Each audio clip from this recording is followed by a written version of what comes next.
Welcome back. We are on Unit 1, Rates of Change, Lesson 4. Lesson 4 is on limits. Now, limits is a quantity that we will be learning in order to help us understand the concepts of derivatives. Now, previously in Lesson 3, we looked at the average rate of change, the equation that gave us this. We had a quantity h, in which that is the separation between points A and B that are points on the secant curve. We saw that as h got smaller, or in one way of thinking of it, it approached 0, the quantity, the average rate of change, actually approached a value that was a very good estimate to the instantaneous rate of change, which would be the slope of the tangent of a line. The limit will give us a quantity that the function approaches as the independent variable approaches a certain number. Bearing this in mind, let's go through a few of the simple terms that you're going to need and a few concepts that we'll need to understand before we can actually take a closer look at limits.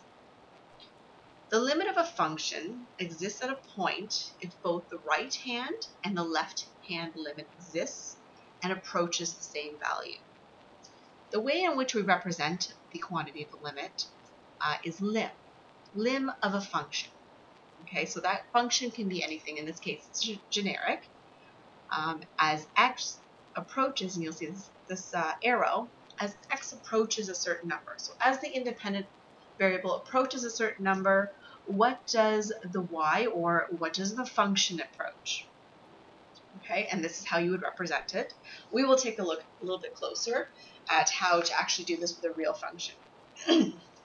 So the limit of a function as x approaches a certain number exists if the following three criteria are met. So number one, if the limit of the function as x approaches a value of a from the negative direction exists. Number two, if the limit of the function as x approaches a from the positive direction exists.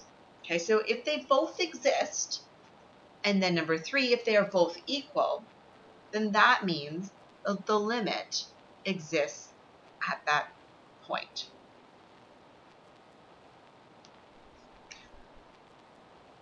So just bear with me as I go through some of the concepts, and we'll take a closer look, I promise. So a function f at x is continuous at a number x is equal to a if the following three conditions are satisfied. So if the function at that point of a is defined, okay.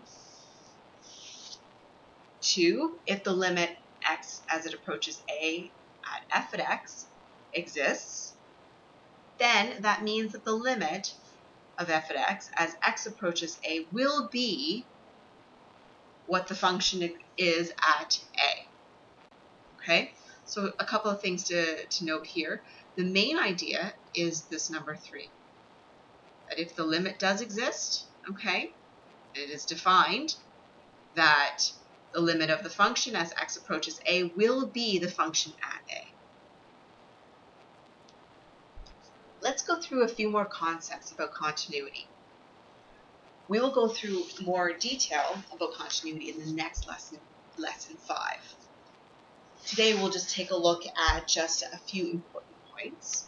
Okay, so a continuous function is continuous at x for all values of x belonging to a set of real numbers. Okay, so more informally, a function is continuous if you can draw its graph without lifting your pencil or your finger. I usually just use my finger. So if I can move along the graph with my finger without having to lift my finger from the page, then it is continuous. If the curve has holes or gaps, then that means it is discontinuous. Okay, so let's keep those things in mind as we move through our next part of the lesson. Okay, so example number 1, we're going to take a look at these sequences. And let's do the following. We're going to state the limit if it exists. If it does not exist, we'll take a look at why it does not exist, and we'll write a limit expression to represent the end behavior of the sequence. Okay, So let's just take a look at number 1, or rather I, not number 1, I. Okay, so let's just examine. So we start off with 1/3. We start to increase. We actually increase by multiplying by 3, okay? So it increases and increases. So they've given us a nice general equation here, or general term, which we can see is 3n minus 2. So it's an exponential function. So let me sketch this out for you, okay? Now think about this. What does this function actually look like? So I'm just going to just give you a nice little sketch here. Okay, let's pretend that that is, you'll have to excuse my sketch. Okay, there we go. Okay, there's my x and my y. So what's going to happen is the curve actually starts above 0. Okay, so I'm going to start just somewhere that's close to the origin but not quite at the origin. And it increases exponentially. From our past, we recognize what a function looks like exponentially. If it increases, okay, we'll just, this is my interpretation, there we go, of an exponential function. So as we can see, we start not quite at 0, not at the origin, but it increases. It increases and increases and increases. Okay. So as we move along the function, let's go from left to right. Okay, so we're increasing the value of x. So if we're moving along, we're increasing the value of x. What happens to the y? It increases and it increases. Does it approach a certain number?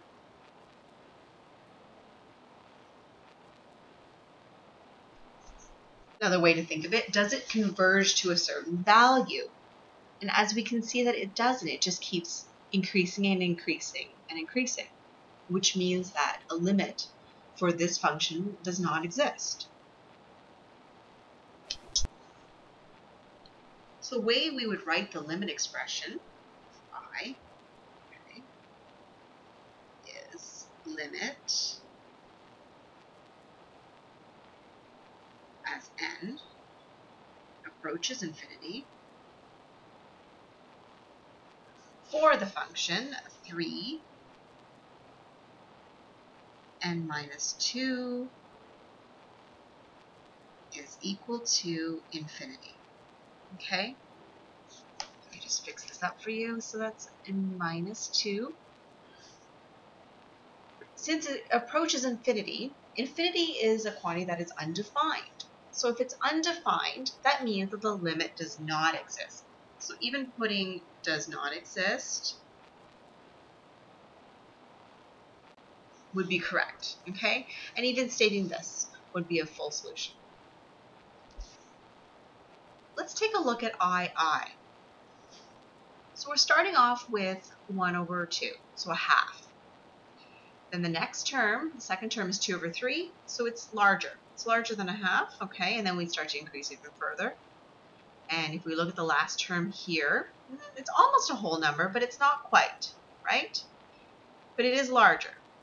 So if we look at the general term states that it's n over n plus 1. So it can approach very, very close to a whole number, but not quite, never quite passing or never becoming a whole number. Let's take a look at this graphically. Okay, I'll just give you a nice quick sketch here. Instead of x this time, I'm going to put the n. Okay, I think that'll be a little bit more clear. And in the vertical axis, we have y. Okay, so I'm just going to estimate. So for instance, if we started out as n being 1, well, we'll just say that a half is right there. How about that? So we increase n, we're going to, function is going to increase, okay? And then it starts to level off, okay? But it will never, ever be a whole number. So it'll never be 1. 1 would be the smallest whole number we can think of here. 1, there we go. So it approaches a value, but it never passes it. It'll always get really, really close to it. So it does converge to a single value. So in this case, I does have a limit, and that limit is 1. So the way we would write this, let's write it out here. limit as n over n plus 1, n as it approaches infinity, okay? So think about it as we approach, okay, let's try and close that, n gets larger and larger, the value of y gets closer and closer to 1. So we can say that it is equal to 1. Example number 2. Determine the following for the graph below. So now we have a graphical interpretation, and then we're going to try and use the knowledge that we've learned on this graph. Let's first take a look at A. A asks us for the limit of the function as x approaches the number 4 from the negative direction.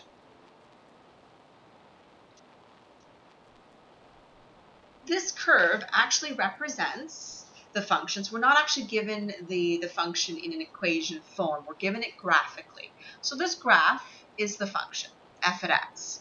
Okay, so looking at A, x, okay, so here's our x-axis right there. As x approaches the number 4, okay, let's just circle that. Okay, not very good there. But it'll have to do for now. As x approaches 4 from the negative direction. So let's see now. If I was to draw a dotted line down the middle here, okay, the left or the right side of it, which side represents the negative direction? Which is, we would start on the left side and move towards number 4. Okay, so if that was your guess, you were correct. So let's see if I can do this. Now I would do this with your finger, or if it was on a piece of paper, you can use a pen with it. So I'm going to use a pen. So I'm going to place my pen right there on the curve. There it is, see my little blue dot. Okay, I'm going to move along the curve towards the number 4 from the negative direction. So as x approaches 4, see if I can do this in a nice straight line. I don't know. Anyway, so I'm approaching the x value of 4, and I'm going to stop right there. Okay, that's as close as I can get before I am actually on 4. Surprisingly, there's already a dot there, which is great for us. So when x approaches 4 from the negative direction, what number does y converge to?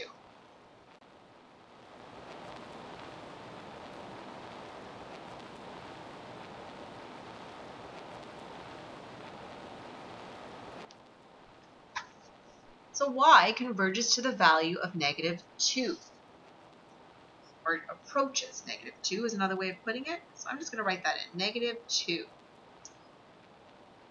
Oops. That's better. Okay, let's take a look at B. The limit of the function as x approaches 4 from the positive direction.